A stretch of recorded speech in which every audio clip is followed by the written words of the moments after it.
So the book I chose is called A Man Called Ove, and it's basically about this grumpy guy who lost his wife and his backstory and why he's so grumpy today.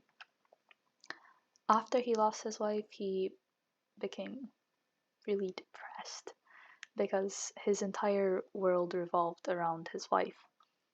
He essentially just lived for his wife. And so then comes these quotes. Death is a strange thing. People live their whole lives as if it doesn't exist, and yet it's often one of the greatest motivations for living.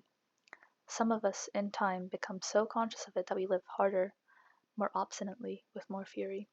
Some need its constant presence to even be aware of its antithesis. Others become so preoccupied with it that they even go into the waiting room, long before it has announced its arrival. We fear it, yet most of us fear more than anything that it may take someone other than ourselves. For the greatest fear of death is always that it will pass us by and leave us there alone.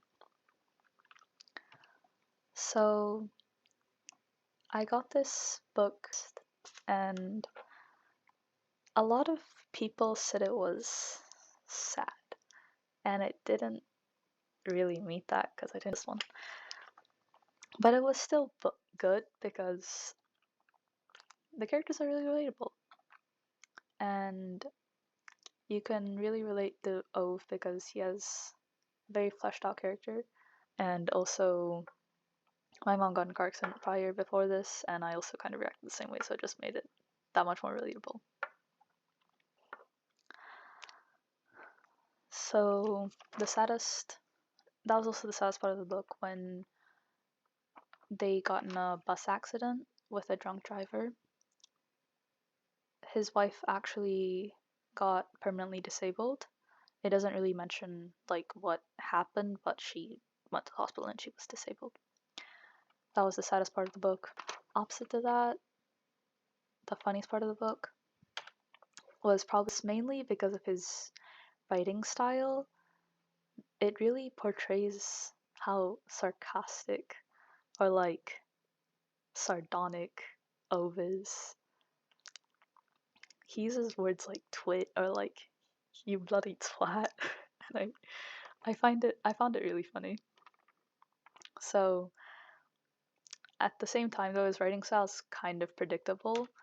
It's similar format with Up, because there's a grumpy guy, pet and pet, and so like 20% of the way in, I don't remember what page exactly, but when I met the neighbors and I saw the child, I was like, I bet he's gonna like semi-adopt the kid, and in the end, he did. He didn't like fully adopt the kid, but he was part of the parenting. So there was also a part that I really couldn't stand that made me drop the book, but it was at the end, so it doesn't really affect. But this guy has 11 million krots. I don't know how to say the term, but it's like Swedish currency, which translate like roughly $1.2 million. And he has $1.2 million, and he literally does not use it. You can influence the bureaucracy with money, and like the main conflict of the story is like him versus the white coats, and he could have used the money to influence what they did when they try to take his friend to like a home for old people. So that's the main part I was griping about. Anyway, sorry. Oh, thank you for listening, and sorry that you had to listen to this. Yeah. Have a good day.